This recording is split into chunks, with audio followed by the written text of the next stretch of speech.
la pandemia mundial actual ha sido motivo de gran preocupación, reconozco la necesidad crucial de prevenir la propagación del virus. También honro el dedicado servicio de los profesionales de la salud y me lleno de pesar por aquellos que se han visto tan dramáticamente afectados por el COVID-19. Pero como hombre de fe, veo la pandemia actual solo como uno de los tantos males que aquejan al mundo. Entre ellos, el odio, la agitación civil, el racismo, la violencia, la deshonestidad y la falta de respeto. Científicos e investigadores calificados trabajan con diligencia para desarrollar y distribuir una vacuna contra el coronavirus. Pero no hay medicamento ni operación que pueda remediar las muchas aflicciones y enfermedades espirituales que afrontamos. Sin embargo, existe un remedio, algo que podría parecer un tanto extraño, pues se opone a nuestra intuición natural. No obstante, sus efectos han sido validados por científicos, así como por hombres y mujeres de fe. Me refiero al poder sanador de la gratitud. El libro de Salmos está lleno de exhortaciones a expresar gratitud. Estas son solo 3 de ellas. Bueno es dar gracias a Jehová. O alabad a Jehová, porque Él es bueno. Lleguemos ante su presencia con alabanza. Jesucristo expresaba gratitud con frecuencia. Antes de levantar a Lázaro de entre los muertos, antes de multiplicar milagrosamente los panes y los peces, y antes de pasar la copa a sus discípulos en la última cena, el Salvador oró y dio gracias a Dios. No es de sorprender que el apóstol Pablo luego declarara: «Dad gracias en todo». Sea cual fuere nuestra situación, el mostrar gratitud por nuestros privilegios es una receta espiritual de efecto rápido y perdurable. ¿Nos libra la gratitud del pesar, la tristeza, la congoja y el dolor? No.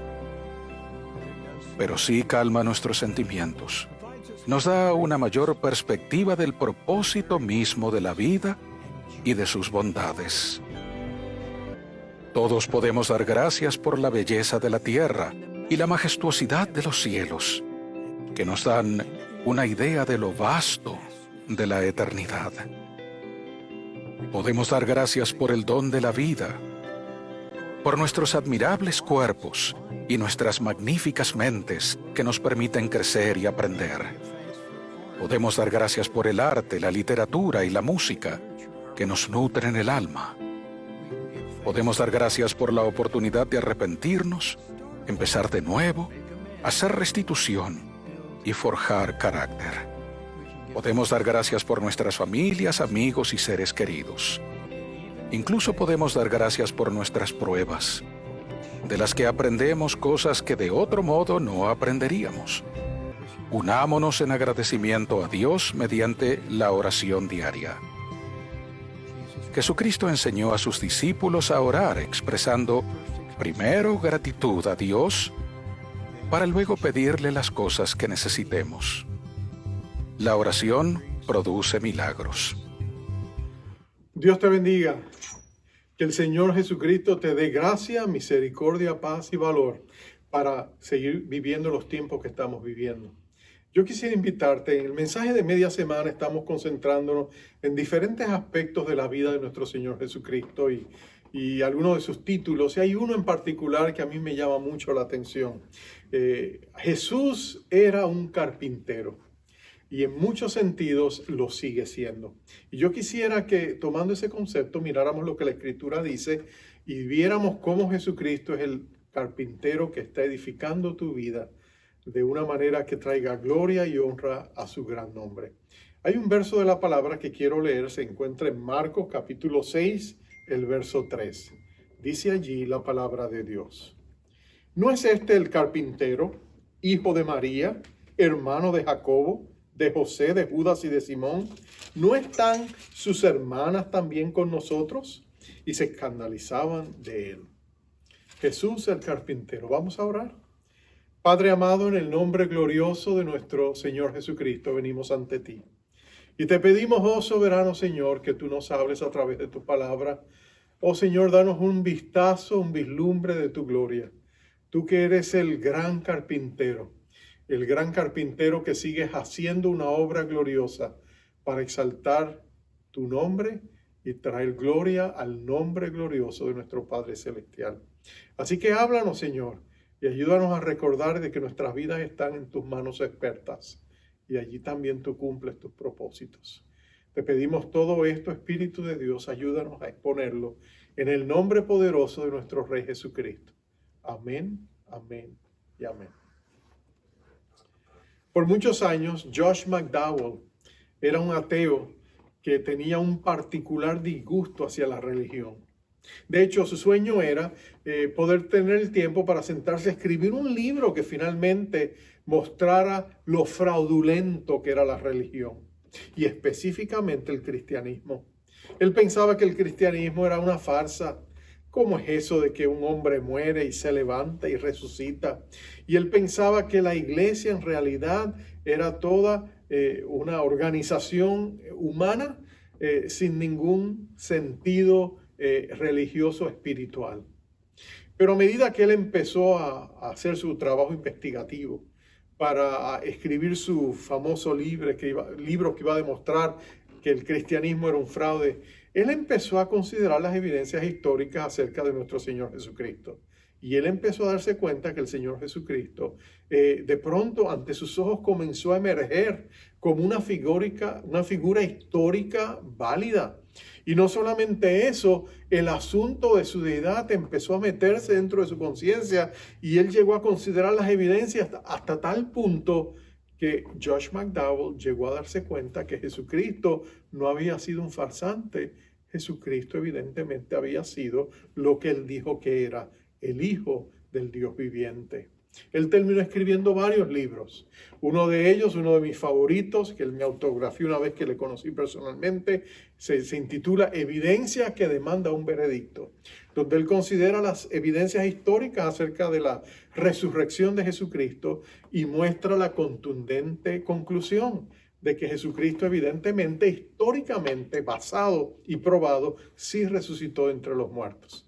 Pero de entre los muchos libros que él ha escrito, y ha escrito muchos libros, hay un pequeño libro que cuando yo vine y conocí a Jesucristo cayó en mis manos y fue uno de los primeros libros que causó una profunda impresión en mi corazón.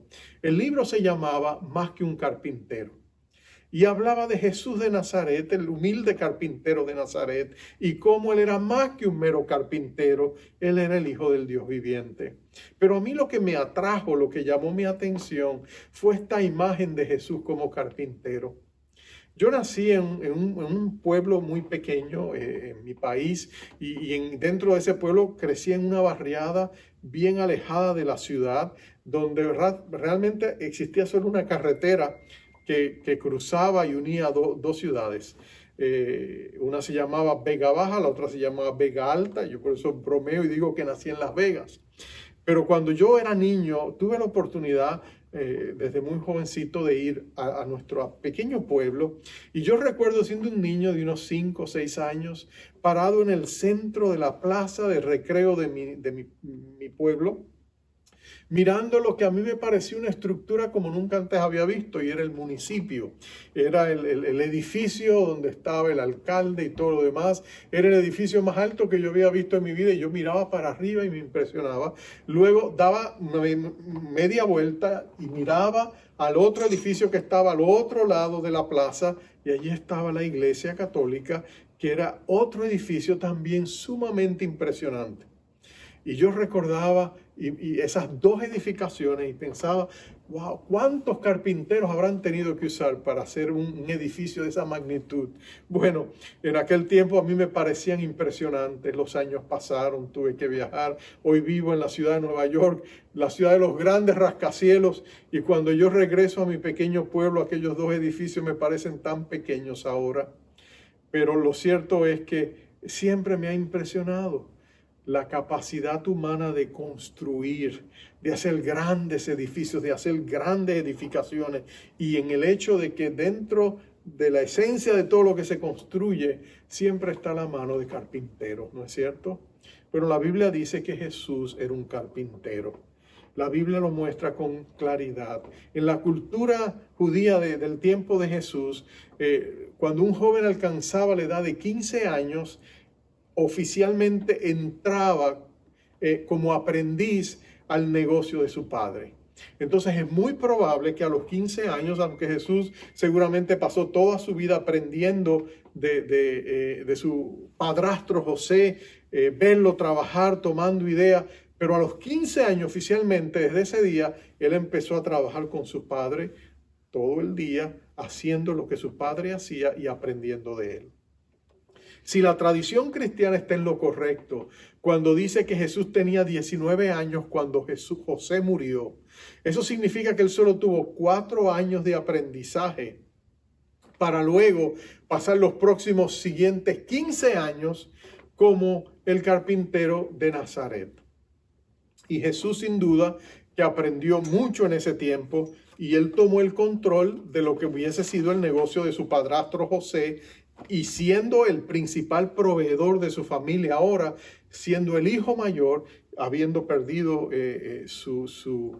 a su padre, él tenía que proveer para su mamá y proveer para sus hermanos. La Biblia dice, y lo vimos en el verso, de que él tenía hermanos y menciona sus nombres: Jacobo, José, Judas, Simón. También habla de haber tenido hermanas y que todas estaban como parte de esta familia. Probablemente después del nacimiento virginal de nuestro Señor Jesucristo, José y María convivieron como esposo y esposa y criaron una familia.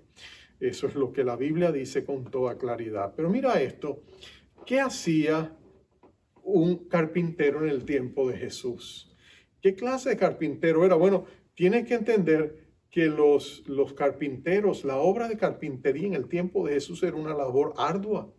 No había muchas herramientas útiles que les ayudaran a hacer lo que hoy día se hace con tanta facilidad, con maquinaria eléctrica y con tantas cosas que los carpinteros de hoy pueden usar, desde martillos electrónicos,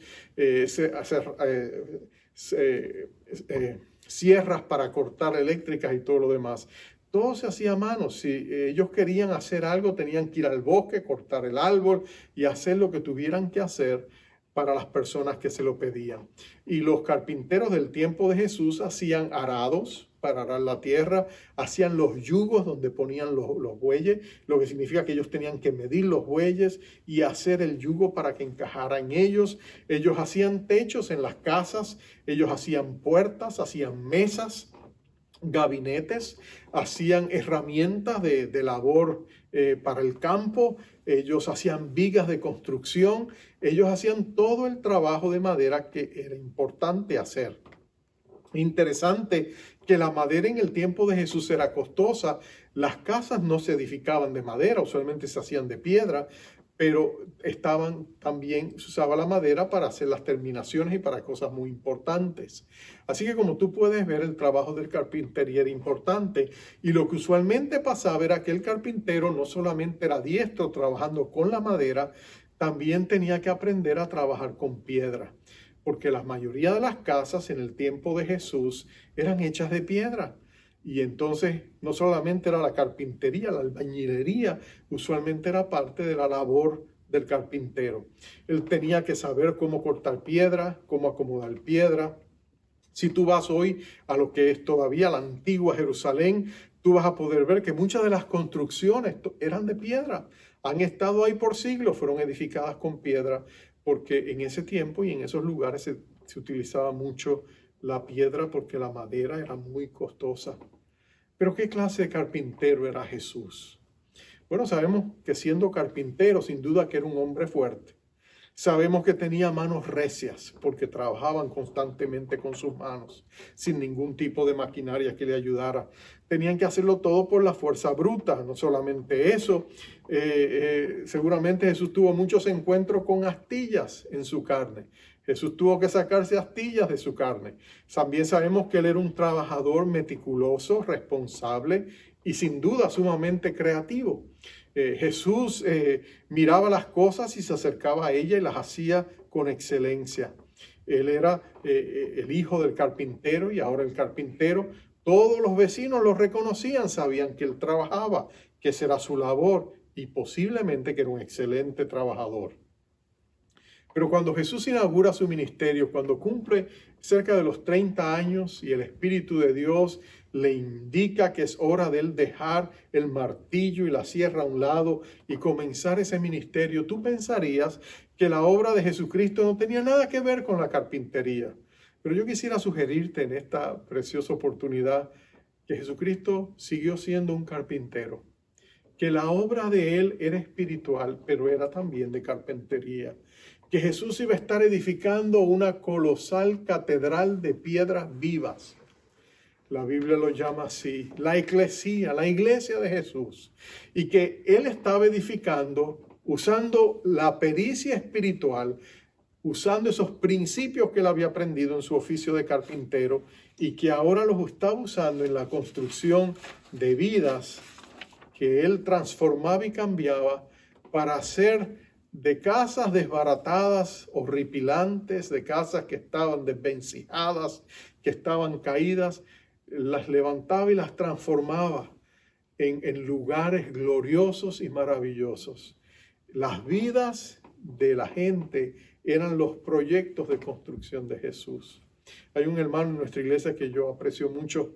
Yo recuerdo la vez que él me llevó y me dijo, pastor, voy a comprar una casa, quiero que la vea antes de comprarle. Yo fui y cuando vi, yo me quedé asombrado. Aquella casa parecía un desastre, ¿no? Había sido descuidada por muchos años, abandonada por muchos años. Tenía tantos problemas evidentes que no se necesitaba ver un carpintero para apreciar todo lo que había que hacer en esa casa. Nuestro hermano es un carpintero, él es un excelente carpintero y él me la mostraba y él me dijo estas palabras que nunca olvidaré, quedaron sembradas en mi corazón, impregnadas en mi espíritu. Él me dijo, pastor, yo sé lo que usted está mirando, usted le está viendo cómo es, pero pastor, yo le estoy mirando cómo va a llegar a ser. Y ese es Jesús. Jesús mira tu vida y parece un desastre, pero Jesús dice, sí, pero mira lo que yo voy a hacer con esa vida cuando yo termine con ella. Ahora, como carpintero espiritual, si lo quieres poder ver, tienes que entender, y voy a transferir algunos principios materiales a principios espirituales. Ten paciencia conmigo, pero mira esto. Primero, Jesús usaba materiales imperfectos. En la obra espiritual de construir nuestras vidas, Jesús también tiene que usar materiales imperfectos. Un carpintero sabía que los materiales eran demasiado valiosos para sencillamente descartarlos o desecharlos por alguna imperfección. Por ejemplo, piensa en los clavos. Hoy día tú puedes ir quizás a alguna ferretería y comprar cajas enteras de clavos y puedes comprarlas por cientos si así lo deseas. Pero en los tiempos de Jesús no era así. Los clavos eran demasiado valiosos, eran difíciles de alcanzar y de conseguir. Cuando tú tenías que usar clavos de madera o de metal, eran valiosos. Tú no los podías sencillamente tratar con menosprecio. Cada clavo, si se torcía, tenía que ser enderezado. Jesús sin duda que no desperdiciaba nada. Jesús trabajaba con clavos torcidos. Hay un hermano carpintero que conozco también, que recuerdo una vez él estuvo haciendo unos trabajos para nosotros donde vivimos, necesitábamos, y él hizo algunas reparaciones. Y recuerdo que en una ocasión noté cuando llegué y lo estaba trabajando, que él llevaba un cubo de plástico y que él estaba lleno de clavos. Y yo le pregunté y le dije, Juan, ¿y esos clavos? ¿Qué tú haces con esos clavos? Y me dice, son clavos torcidos, pastor. Y yo digo, ¿y qué haces con ellos? No, yo me los llevo a la casa, a medida se me torcen, los pongo y sigo trabajando para no perder tiempo. Pero después yo en mi casa a veces tengo ratos y no tengo nada que hacer y me siento con un martillo y empiezo a enderezar los clavos. Y termino con los clavos y los vuelvo a usar. Y yo digo, wow, eso es interesante, tú no desperdicias nada. Y me dice, no, pastor, son demasiado valiosos y costosos, no los puedo dejar perder. Y yo me imagino que Jesús era igual. Aquí estamos tú y yo con nuestras vidas torcidas. Venimos aquí a Cristo hecho un terrible desastre. Hemos sido martillados, hemos sido maltratados, hemos sido abusados, hemos sido torcidos, hemos cometido errores. Y de pronto Jesús nos toma. Otros dirían, este no vale nada, échalo afuera, bótalo. ¿Para qué usarlo? Pero Jesús dice, no. Y Jesús toma pacientemente el tiempo y empieza a enderezar nuestras vidas.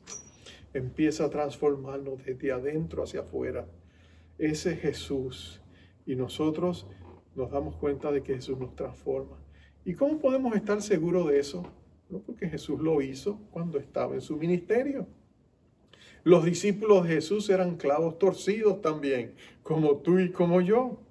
Allí estaba Pedro el impetuoso, estaba Juan y Santiago los coléricos, estaba Tomás el dudoso, estaba Mateo el irreputado, ¿no? El de mala reputación. Estaba, bueno, no hablemos ni de Judas el desconfiable, pero el punto es este: Jesús trabajaba con gente imperfecta, clavos torcidos, y Jesús pacientemente los va enderezando y los va transformando hasta que eventualmente llegaron a ser las columnas de la iglesia, a excepción de Judas, que lo traicionó y fue reemplazado. Terminó siendo las columnas de la iglesia, el fundamento de la doctrina y de la iglesia cristiana, del edificio que Jesús estaba construyendo. Hubo momentos donde nos preguntábamos si Jesús podría completar la labor. Vemos a Pedro que desde el mismo comienzo le dijo, Señor, tú no me conoces, apártate de mí, soy hombre pecador. Pero Jesús tenía una visión clara de lo que quería hacer en su vida y le dijo, no temas, voy a hacer de ti un pescador de hombres. Jesús ha puesto su mirada en ti. Tú eres imperfecto, eres un clavo torcido. ¿Se dará por vencido Jesús contigo o no? Jesús no se rinde. Jesús sigue trabajando en ti. Jesús nunca te da la espalda. Él es el carpintero por excelencia. Lo segundo, si es cierto que Jesús usa materiales imperfectos, lo segundo es que Jesús tenía un ojo clínico para la utilidad. En otras palabras, Jesús sabía escoger nuestras vidas y ubicarlas donde tenía que ser. Jesús era como el perfecto albañil. Tenía todo el pedregal, tenía todas las piedras vivas para esta gran catedral que es la iglesia. Y Jesús sabía dónde iba a encajar cada piedra, qué lugar iba a ocupar, como si fuera un gran mosaico donde cada pieza es indispensable. Él sabía exactamente los dones, los talentos que te ha dado. Él sabe exactamente tu temperamento. Él sabe exactamente dónde Él quiere ponerte. Él sabe dónde quiere usarte. El Señor tiene un ojo para los detalles. Y la obra que Él está haciendo es poniéndote y ubicándote para que los dones y los talentos que ya Dios te ha dado, tú los puedas usar para avanzar su reino. Cuando tú y yo lleguemos al cielo, el Señor nos va a preguntar, ¿qué hiciste con los talentos que yo te he dado, con los dones que yo te di? ¿Cómo los usaste para mostrarle al mundo mi amor? ¿Y qué tú y yo le vamos a decir? Bueno, le debemos decir, Señor, los usé, no los enterré, Señor, los usé para tu gloria. Bendije a los demás. El Señor te va a decir, bien hecho. En lo poco has sido fiel, en lo mucho te pondré, entra en el gozo de tu Señor.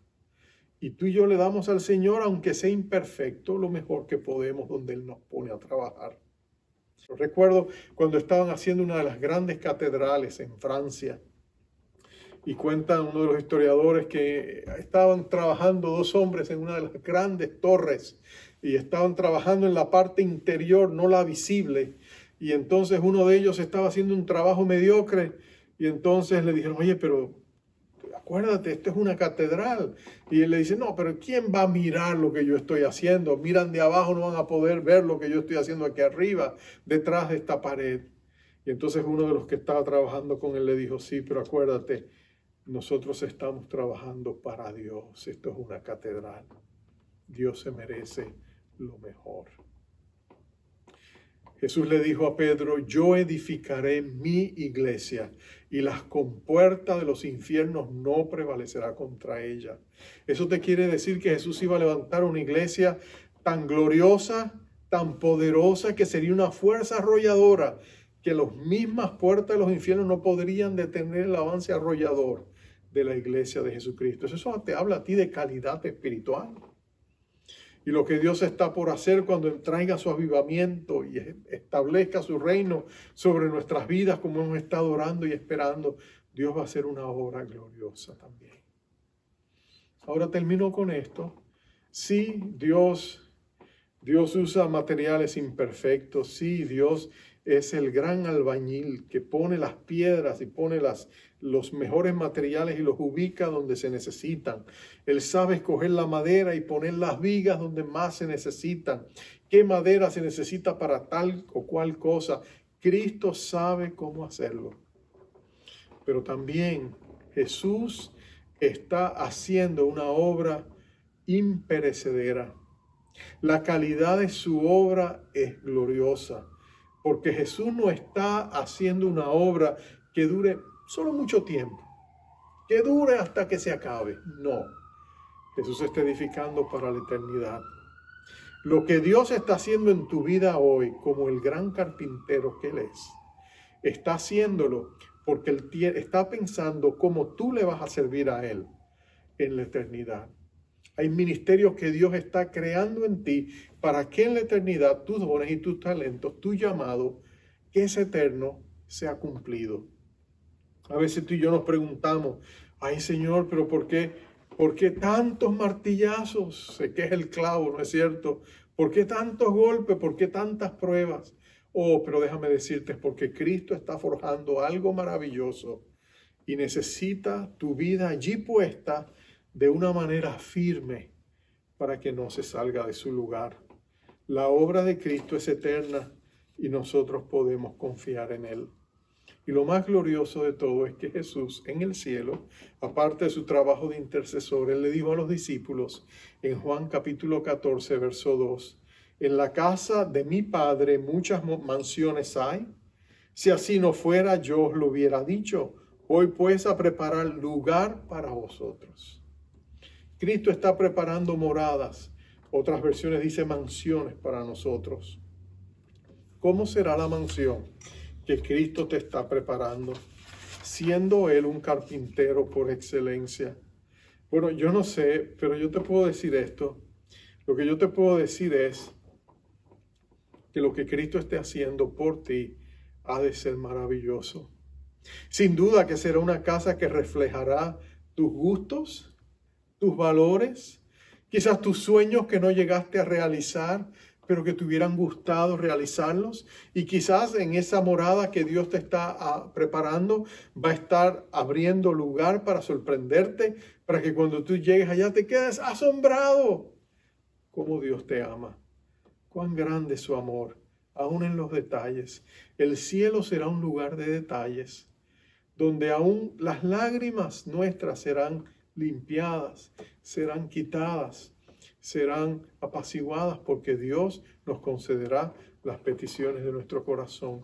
Y lo que Dios está haciendo en ti, lo está haciendo bien para que dure toda la eternidad. Lo que Cristo construye, lo hace bueno, lo hace eterno, es sólido. Recuerdo esta historia, con esto voy concluyendo.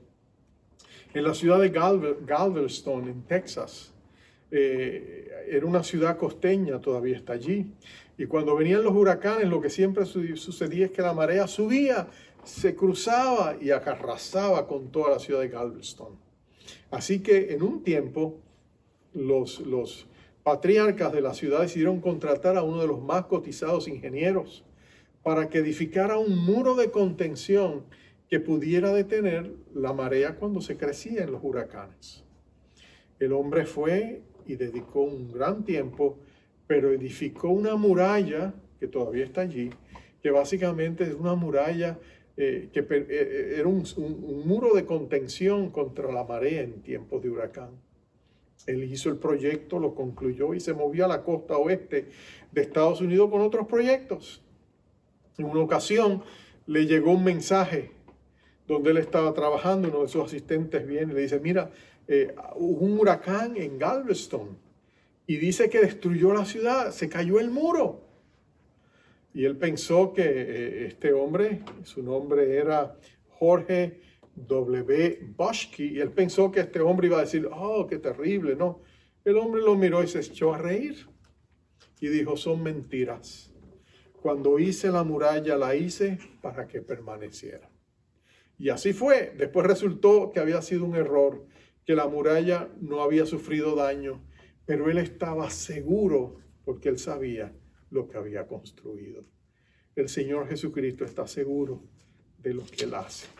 Él está seguro de lo que Él construye.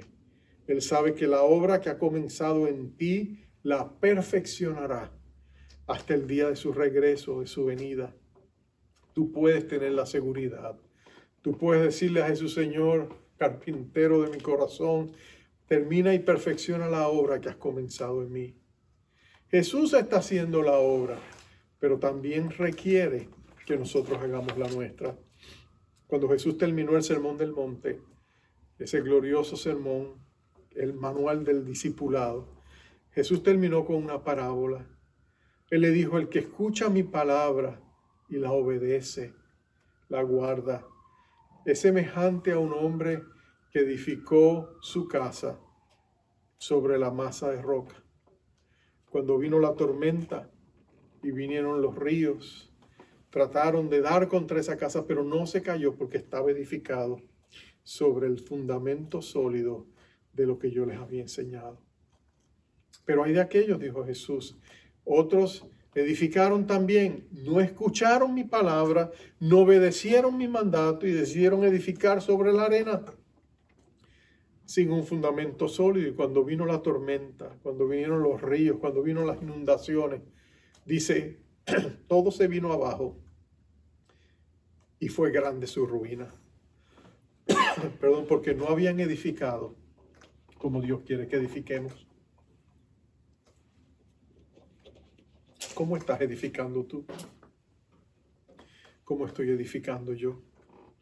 Cuando buscamos el rostro de Jesús, cuando leemos su palabra, cuando le decimos, Señor, separado de ti nada puedo hacer, te necesito, ten misericordia de mí. Tú estás edificando sobre el fundamento sólido de una relación con Cristo.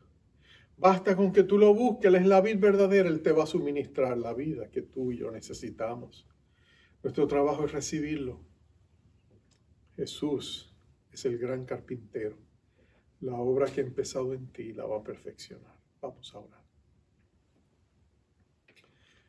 Padre amado, qué glorioso es saber que tú estás obrando en nuestras vidas. Que no hay un día que pasa, Señor, que tú no sigues construyendo en nosotros lo que necesita ser construido. Señor, ayúdanos a ser ayudantes tuyos. Ayúdanos a tener el corazón del ayudante que pasa los ladrillos, que busca las herramientas, que escucha la voz del carpintero maestro y hace lo que necesita para que él pueda hacer su trabajo. Sabemos que tú has empezado una buena obra en nosotros y la vas a perfeccionar. En estos días de pandemia, Señor, a veces nos sentimos tan abrumados por todo lo que está pasando. Pero qué bueno es saber que servimos a un Dios que está en control. Oh, Señor, un Dios que sabe exactamente lo que está haciendo, que está alineando al mundo para traer su gran avivamiento y sus grandes bendiciones. Qué bueno es saber que podemos confiar en Jesús. Y en esta preciosa oportunidad te decimos, oh Señor, la obra que has empezado en nosotros, síguela trabajando. No te rindas con nosotros. Perdónanos cuando te fallamos. Perdónanos cuando nos desanimamos. Perdónanos cuando, Señor, nos apartamos. Pero vuélvenos a traer con tus cuerdas de amor. Y ayúdanos a recordar de que esta obra será hecha porque Él está siendo Dios y no el hombre. Así que te damos la bienvenida. Sigue trabajando en nosotros tu querer y tu hacer por tu buena voluntad. Con la ayuda del Espíritu Santo, ayúdanos a persistir y a perseverar. Pues te lo pedimos todo en tu nombre, para gloria del Padre que nos ama. En el nombre glorioso de nuestro carpintero y Rey Jesús te lo pedimos. Amén. Que Jehová te bendiga, Jehová te guarde, Jehová haga resplandecer su rostro sobre ti, tenga de ti misericordia. Jehová alce sobre ti su rostro y ponga en ti paz. Dios te bendiga, amado.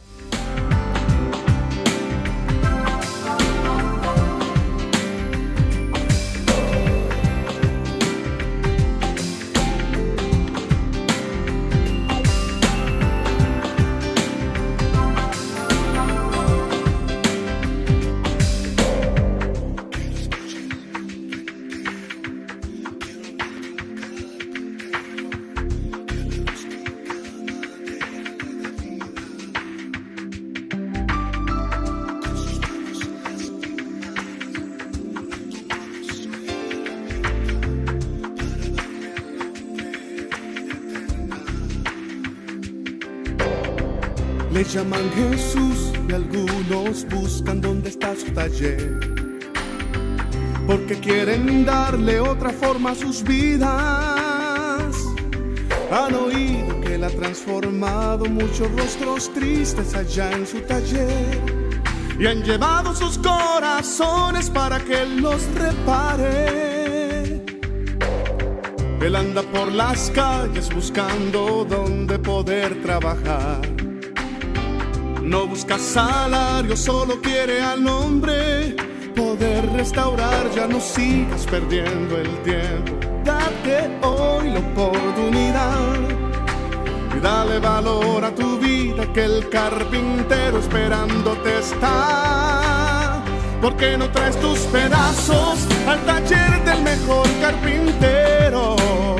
Te tomará entre sus brazos para darle valor a tu vida.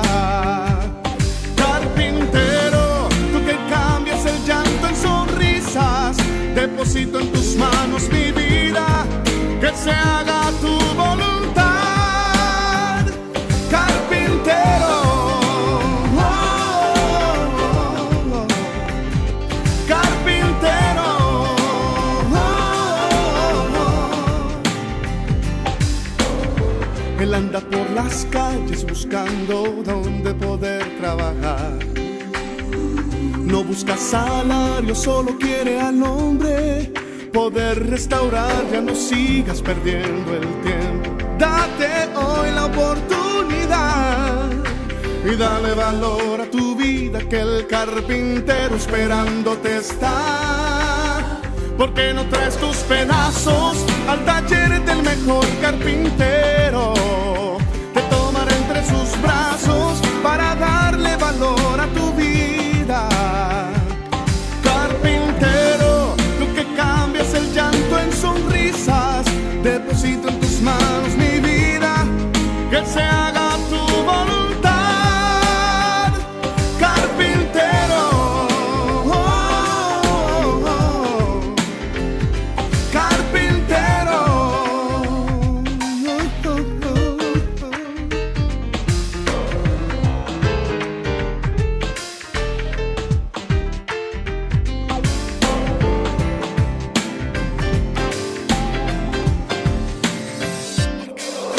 Pedazos al taller del mejor carpintero, te tomará entre sus brazos para darle valor a tu vida. Carpintero, tú que cambias el llanto en sonrisas, deposito en tus manos mi vida, que se haga